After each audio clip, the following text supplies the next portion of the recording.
What's good, y'all? I'm back here with the finale of my end of year list for 2024. We did the songs list, which was a two-parter. We did the albums list, which was a two-parter. But next up, we got movies.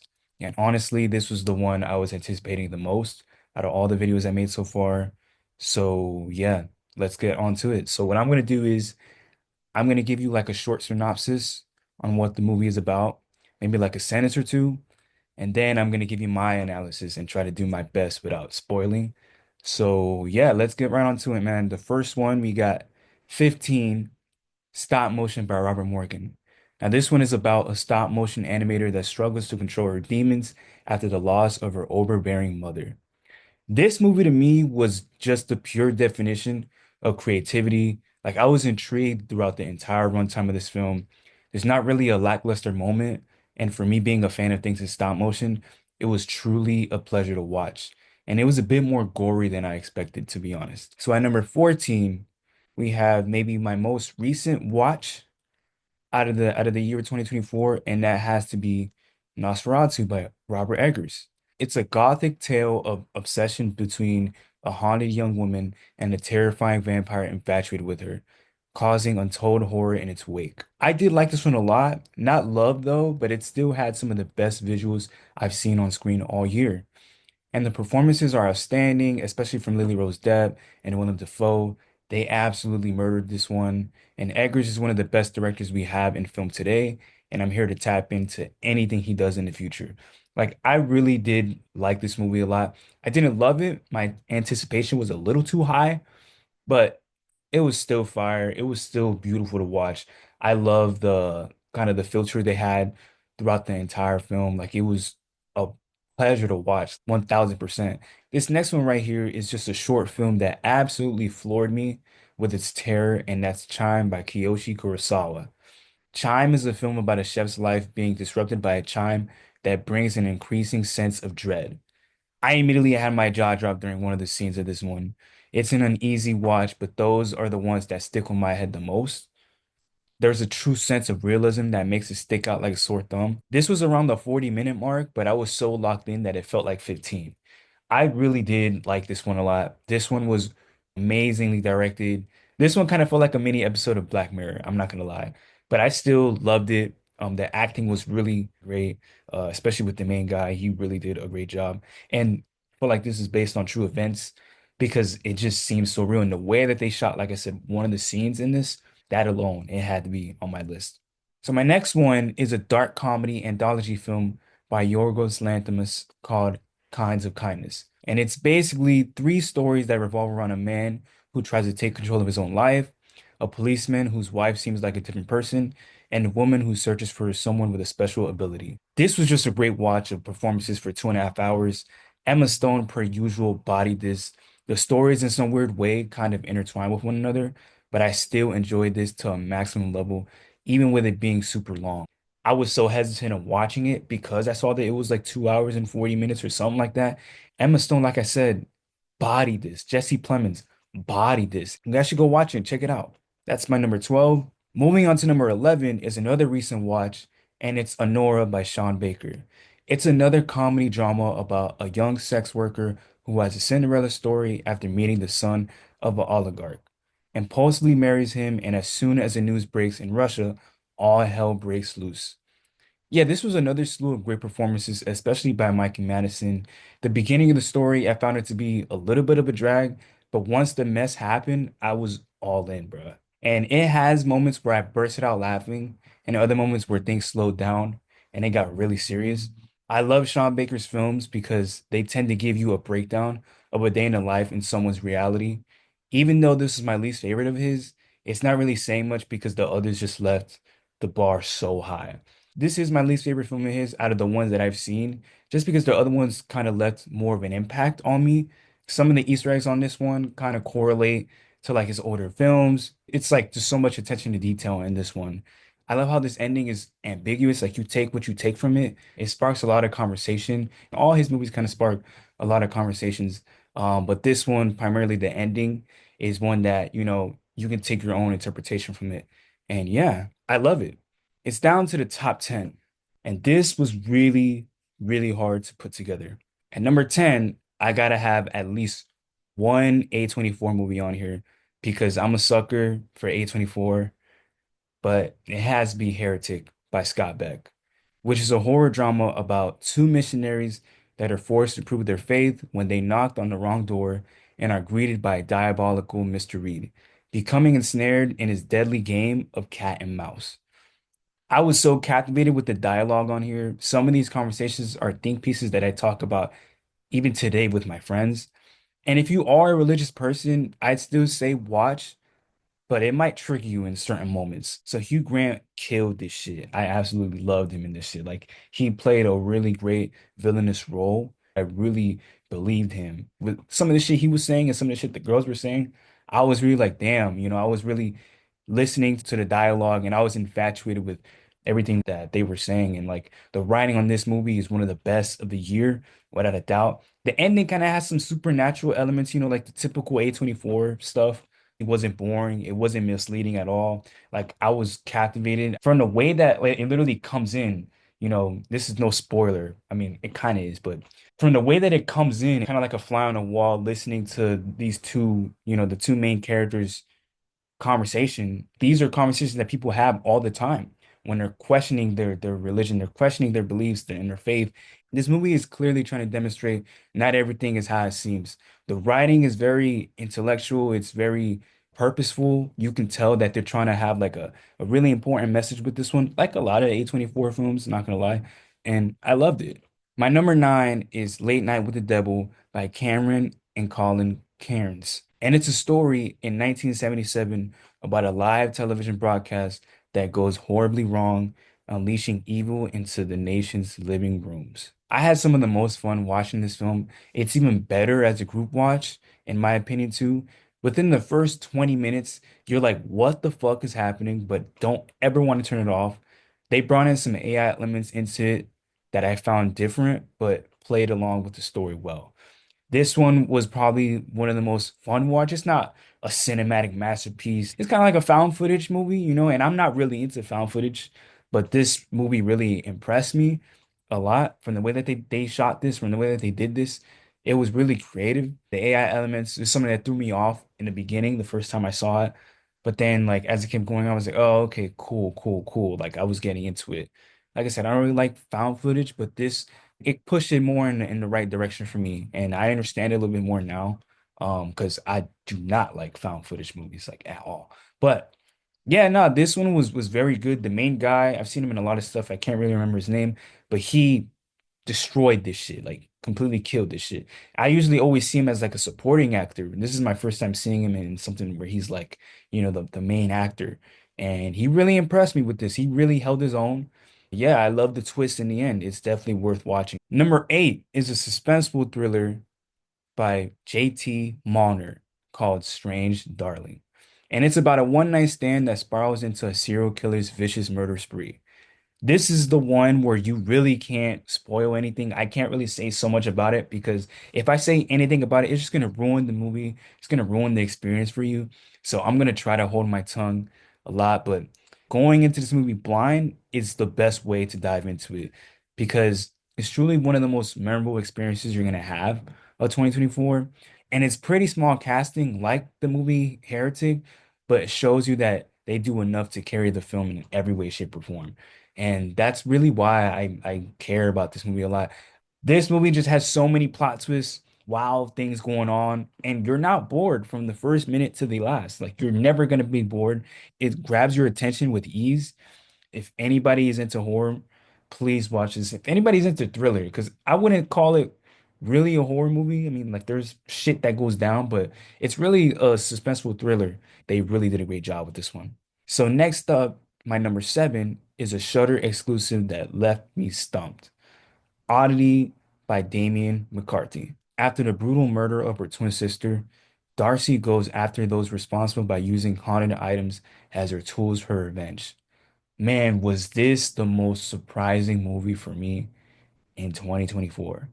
I was so surprised of how good this movie was because I've seen it three times already. And each time it just gets better and better and better. And Shudder's really doing an amazing job with the original content. And this one was definitely the highlight of the year for me.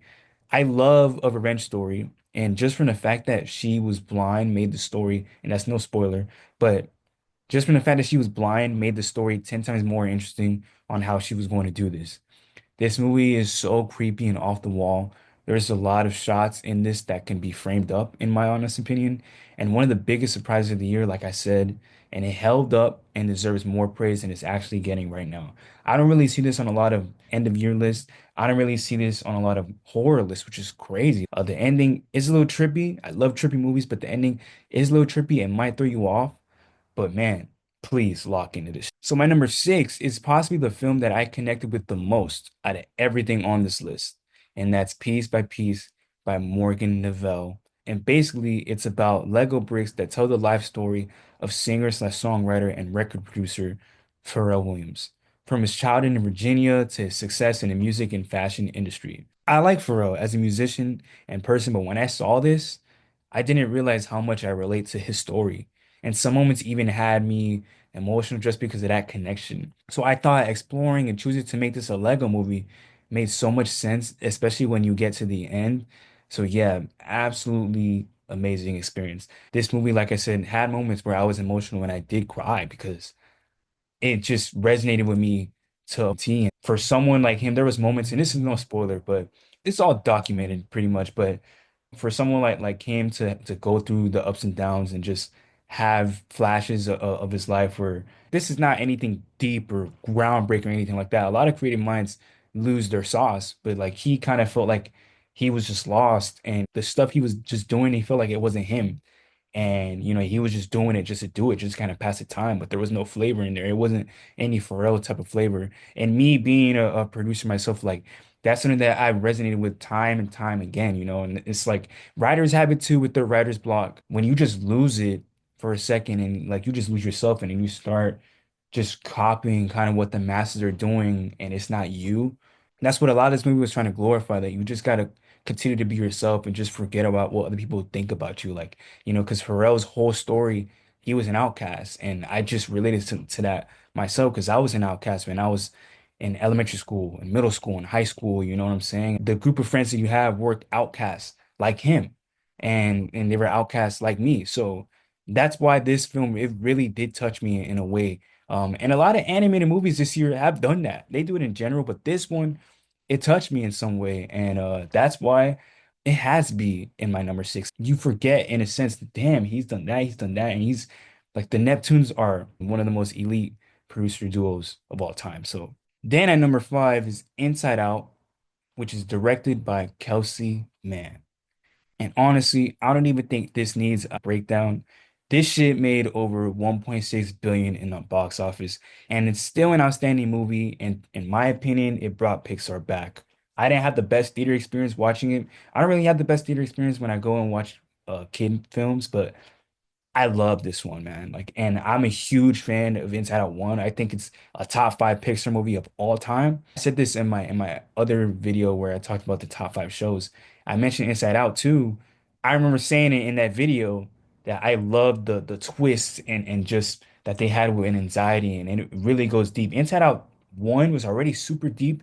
This one goes even on another level because like Riley is now a teenager and kind of goes through the similar stuff that a lot of teenagers go through and not a lot of kid movies really do it this way. You know what I'm saying? Like even Pixar's own content, some of their movies don't really go this deep, but Inside Out, the franchise goes that deep.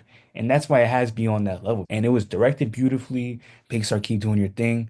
And please strike while the iron's hot because Inside Out 2 really saved y'all. So my number four is my favorite animated movie of the year, which is easily The Wild Robot, which is directed by Chris Sanders. Shipwrecked on a deserted island, a robot named Roz must learn to adapt to its new surroundings.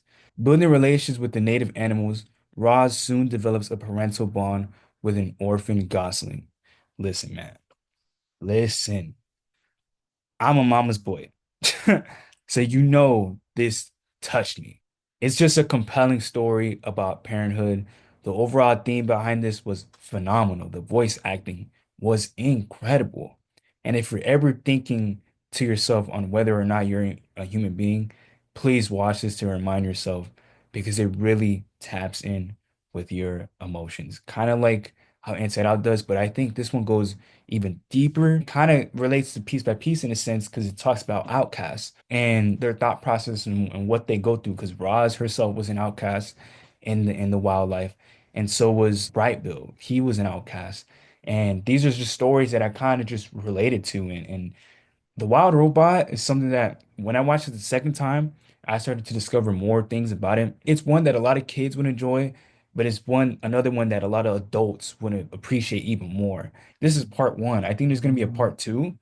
And if there is a part two, I'm here for it. Like I said, the best animated movie of the year, in my opinion. I really think that it deserves whatever award that goes their way. It deserves all of it because it really is a masterpiece in my honest opinion. So yeah, The Wild Robot, please watch it if you haven't watched it. At number three, I have to go Terrifier 3, directed by Damian Leone. After surviving Arctic Clown's Halloween massacre, Sienna and her brother struggle to rebuild their shattered lives.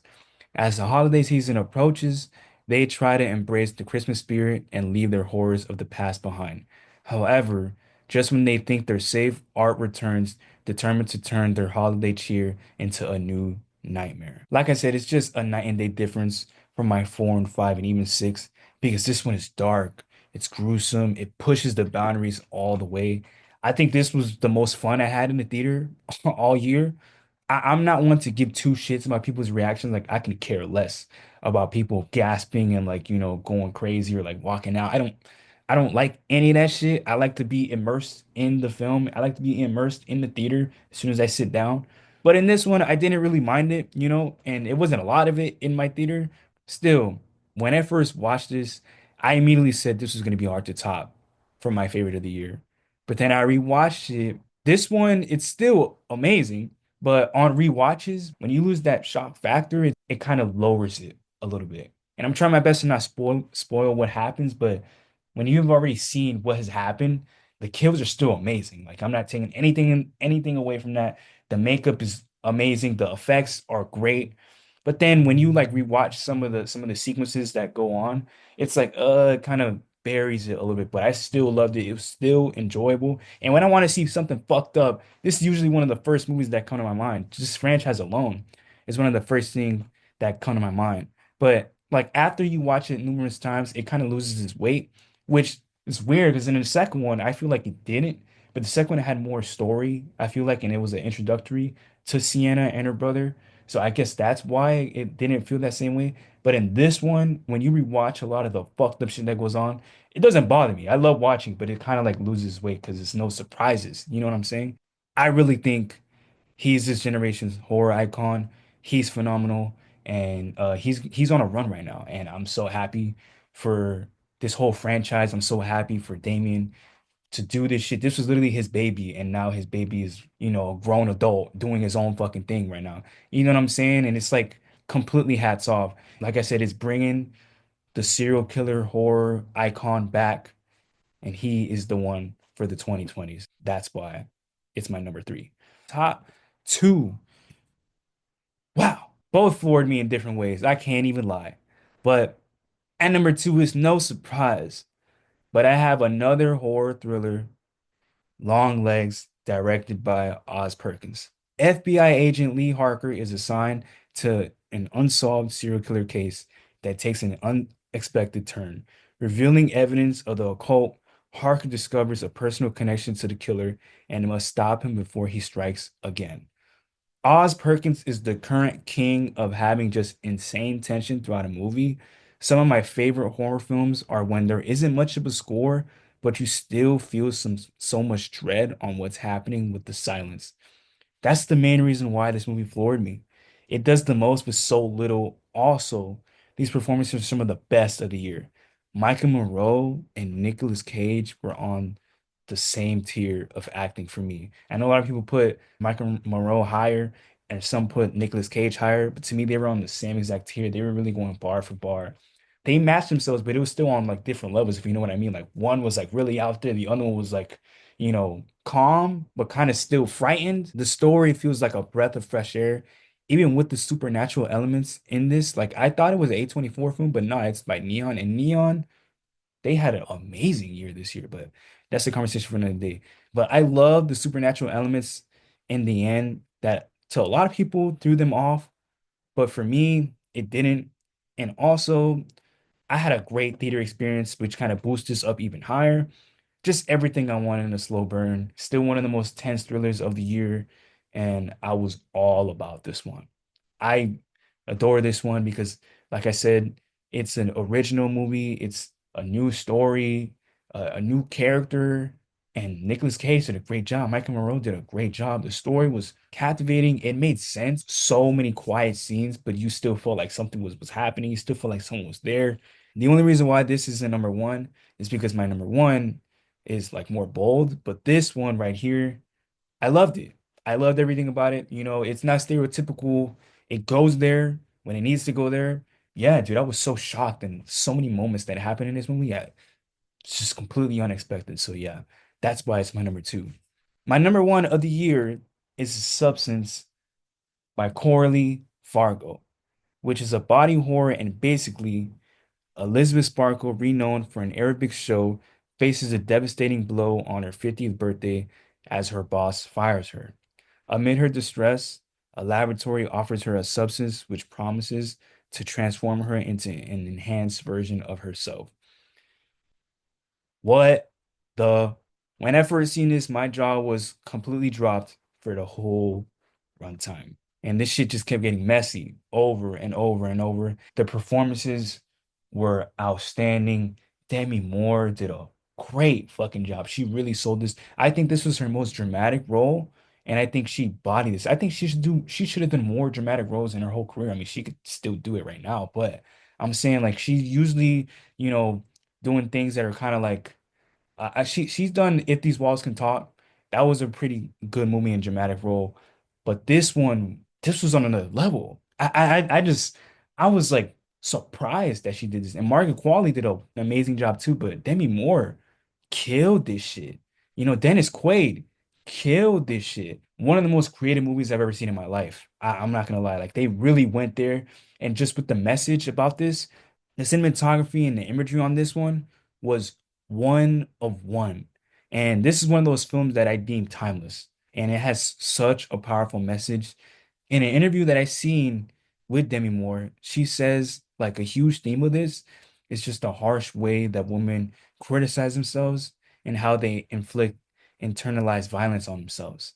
And it just latches on to things about womanhood and ageism. And honestly, it's a masterpiece, and whether you love it or hate it, moments of this will stay engraved in your head. Even if you do not like this movie, even if you despise this movie, even if you don't like horror, even if you don't like body horror, you can't lie that some of the shots and some of the scenes in this will stay in your head 1000%. The performances in this one were absolutely insane. I'm really looking forward to what this director has up next. This is her second film, and she did this. That's insane, bro. It seems very DIY, but what a compelling story. What a very interesting story. A bold and daring story. The message is extremely powerful. It's everything I like in a movie. And I like that how there's so much attention to detail. That's why it's my number one. And I rewatched it about like a week and a half ago or something like that. And I'm like, it's still my number one of the year. And all these other ones, you should definitely watch it because you're not going to feel like you wasted your time watching all these movies. So please go ahead. And as for me, I'm done with my end of year list. Man, 2024 was stellar in all facets, in songs and movies and TVs. You know, everything and albums. Pretty excited for what 2025 has in store. That's it for this video. Tap in with me. All the movie lists and titles are gonna be in the description. So please tap in with me and watch my other videos if you want to see my best song or my favorite songs, my favorite albums, whatever case may be. So yeah, I'm out. Peace.